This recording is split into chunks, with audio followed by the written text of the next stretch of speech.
Alors, deuxième type de stéréoisomères, les stéréoisomères de configuration.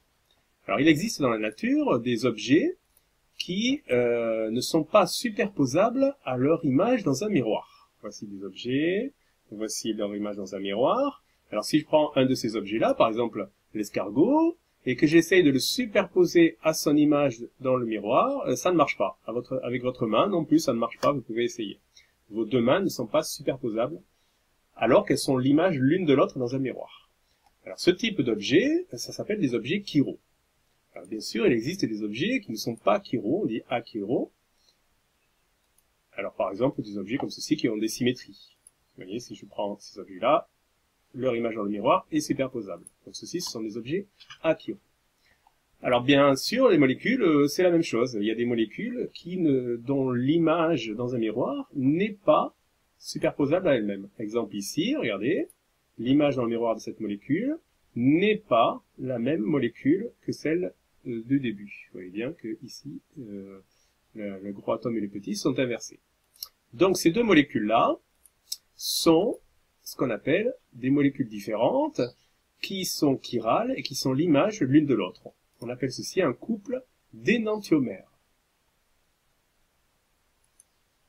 Alors, quand est-ce qu'une molécule va être chirale et donc va avoir un énantiomère? On a vu l'exemple ici de cette molécule-là qui propose un énantiomère. Donc, c'est une molécule chirale. Cette molécule-là, voici son image dans un miroir, elle est chirale, ce n'est pas la molécule, on pourrait faire la démonstration. Ce n'est pas la même molécule, on pourrait en faire la démonstration. Alors que celle-ci, elle est achirale. Alors, comment le savoir? Ben, en terminale, c'est assez simple, en fait. On va voir qu'une molécule est chirale quand elle va posséder un carbone comme celui-ci, qui a une propriété assez particulière, c'est d'être lié à 4 groupes différents. Vous voyez, ce carbone-là, qui est marqué par une étoile, hein, il est lié à 4 groupes différents. Donc, comme celui-ci d'ailleurs, hein, ce sont ce qu'on appelle des carbones asymétriques. Alors, dans la molécule du dessous, ici, on retrouve aussi un carbone asymétrique. Vous voyez, ici, les 4 groupes auxquels est lié le carbone sont différents. Alors que la molécule du bas, ce carbone-là est lié 2 fois au même groupe, qui est un hydrogène tout seul. Donc ça, ce n'est pas un carbone asymétrique. Et donc, cette molécule-là ne comporte pas de carbone asymétrique et elle n'est pas chirale. Donc, en terminale, quand on aura un carbone asymétrique dans une molécule, on pourra en déduire que la molécule est chirale. Et donc, elle a un énantiomère.